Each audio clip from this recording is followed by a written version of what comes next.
আসসালামু আলাইকুম প্রিয় দর্শক, রান্নার ঝামেলা ছাড়াই মাত্র 5 মিনিটে বাচ্চাদের জন্য তৈরি করে নিতে পারেন চমৎকার একটি খাবার। এই খাবারটি বাচ্চাদের যেমন গভীর ঘুম হবে, তেমনি বাচ্চার রোগ প্রতিরোধ ক্ষমতা বৃদ্ধি পাবে, হজম শক্তির উন্নতি হবে, কোষ্ঠকাঠিন্য দূর হবে, বাচ্চার দৃষ্টিশক্তি ভালো রাখবে এবং বাচ্চার স্মৃতিশক্তি বাড়াতেও সাহায্য করবে। এই খাবারটি রান্নার ঝামেলা ছাড়া একদম অল্প সময়ে তৈরি করে নিতে পারবেন। আর এই গরমে বাচ্চাদের জন্য এটা হতে পারে আদর্শ একটি খাবার। এই খাবারটি বাচ্চাকে সকালে বা দুপুরে বা বিকালের যে কোনো নাস্তাতেই দিতে পারেন, যে কোনো বেলাতে। এই খাবারটা তৈরি করার জন্য এখানে প্রথমে যেটা নিয়েছি সেটা হচ্ছে চিড়া। চিড়া বাচ্চাদের জন্য খুবই উপকারী একটি খাবার, বিশেষ করে গরমের সময় বাচ্চাদের পেট ঠান্ডা রাখতে সাহায্য করে। এখানে আমি ব্যবহার করেছি গরুর দুধ। গরুর দুধ আপনারা বাচ্চার খাবারে যদি দিতে চান, সেক্ষেত্রে 9 মাস বা 10 মাস বয়স থেকে বাচ্চার খাবারে সামান্য পরিমাণ মিশিয়ে তারপরে কিন্তু খাওয়াতে পারবেন। চাইলে আপনারা ফর্মুলা দুধটা ব্যবহার করেও কিন্তু এখানে খাওয়াতে পারবেন। দুধের সাথে চিড়া কিন্তু আমি ভিজিয়ে রেখেছি। বাচ্চার বয়স যদি 1 বছর হয়, সেক্ষেত্রে সামান্য পরিমাণ লবণ ব্যবহার করতে পারেন। এভাবে কিছু সময় ভিজিয়ে রাখলেই কিন্তু চিড়াটা নরম হয়ে যাবে।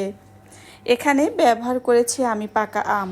এখন যেহেতু পাকা আমের মৌসুম, আর এখন কিন্তু বাজারে অনেক বেশি আম পাওয়া যায়।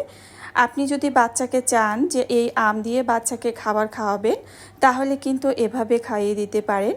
পাকা আম শিশুদের জন্য অত্যন্ত পুষ্টিকর ও সুস্বাদু একটি ফল। এতে প্রচুর পরিমাণে vitamin A, vitamin C, fibre এবং প্রাকৃতিক চিনি থাকে, যা শিশুর সার্বিক শারীরিক বৃদ্ধিতে দারুণ ভূমিকা রাখে। এছাড়াও কিন্তু বাচ্চার রোগ প্রতিরোধ ক্ষমতা বৃদ্ধিতে সহায়তা করে। পাকা আমে থাকা ভিটামিন সি শিশুর ইমিউনিটি, রোগ প্রতিরোধ ক্ষমতা বাড়ায় এবং বিভিন্ন সংক্রমণ থেকে দূরে রাখে। এছাড়াও বাচ্চার হজম শক্তি, কোষ্ঠকাঠিন্যের উন্নতি করে।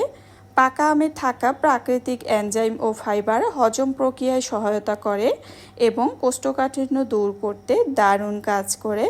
এখানে পাকা আম আমি ছাঁকনির সাহায্যে একটু ছেঁকে নিচ্ছি, কারণ আমের ভিতরে অনেক আঁশ রয়েছে। এই আঁশসহ কিন্তু আম ছোট বাচ্চারা খেতে পারবে না, দেখা যাবে ওদের গলাতে আটকে যেতে পারে। তাই এভাবে যদি একটু ছেঁকে নেন, তাহলে কিন্তু বাচ্চার গলাতেও আটকাবে না, আর ওরা কিন্তু খুবই মজা করে খেয়ে নিবে। পাকা আম বাচ্চার দৃষ্টিশক্তি ভালো রাখতে সাহায্য করে। পাকা আমে প্রচুর পরিমাণে বিটা ক্যারোটিন রয়েছে, ভিটামিন এ, যা শিশুর চোখের দৃষ্টিশক্তি প্রখর রাখতে সহায়তা করে।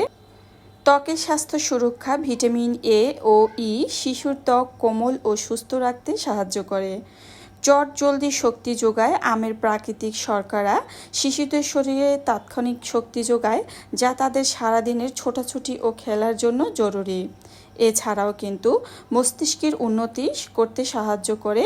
এতে থাকা ভিটামিন বি6 শিশুর মস্তিষ্কের বিকাশ ও স্মৃতিশক্তি বাড়াতে সাহায্য করে। এখানে কিন্তু চিড়াগুলো খুব ভালোভাবে আমি হাতের সাহায্যে চটকে নিয়েছি, দেখতেই পেয়েছেন, যেন বাচ্চাদের খেতে সুবিধা হয় এই কারণে। তো এভাবে হাত দিয়ে যদি সমস্ত চিড়াগুলো চটকে নেন, তাহলে কিন্তু বাচ্চাদের মুখে আটকে যাবে না। আর বাচ্চা যদি একেবারেই ছোট হয়, মানে তার যদি দাঁত না থাকে, সেক্ষেত্রে কিন্তু আপনারা চাইলে খাবারটা একটু পিউরি তৈরি করে দিতে পারেন, অর্থাৎ ব্লেন্ডারে করে কিন্তু আপনারা খাবারটা খাওয়াতে পারেন। তো এভাবে যদি আম দিয়ে কিন্তু আপনারা বাচ্চাকে সকালে বা বিকালের নাস্তায় চমৎকার একটা খাবার দিতে পারেন। আর এই খাবারটা খুবই স্বাস্থ্যকর, এবং আম দিয়ে খাবার খাওয়ালে দেখবে বাচ্চার ঘুমও গভীর হচ্ছে, অর্থাৎ সে আম দ্বারা খাবার খেলে তার ঘুম অনেকটা বেড়ে যাবে। তো চেষ্টা করবেন প্রিয় দর্শক, বাচ্চাকে, যেহেতু এখন সিজনাল সময় ও মৌসুম আমের, তো এই সময় কিন্তু বাজারে অনেক আম পাওয়া যায়। তো অবশ্যই কিন্তু বাচ্চাকে আম দিয়ে খাবার খাওয়াবেন, কারণ আম এমন একটা ফল, আর সেটা কিন্তু ফলের ভিতরে বলতে পারেন আম হচ্ছে ফলের রাজা। তো অবশ্যই এতে এতটা পুষ্টি গুণাগুণ রয়েছে, যেটা কিনা বাচ্চার স্বাস্থ্যের জন্য খুবই উপকারী একটি খাবার। প্রিয় দর্শক, এই খাবারটা কিন্তু বাচ্চারা নির্দ্বিধায় চোখ বন্ধ করে খেতে পারবে। আর এই তো এখানে কিন্তু দেখতে পাচ্ছেন আমি খাবারটা একটু ব্লেন্ডার করে নিয়েছি, অর্থাৎ পিউরি তৈরি করে নিয়েছি। এটা আপনাদের বোঝার সুবিধার্থে এভাবেও কিন্তু আপনারা বাচ্চাকে খাওয়াতে পারবেন। যেহেতু আমি চিড়াটা হাত দিয়ে খুব ভালোভাবে চটকে নিয়েছি, তো ওভাবেই কিন্তু আমার বেবি খেয়ে ফেলবে। আর এটা হচ্ছে আপনাদের বোঝানোর সুবিধার্থে।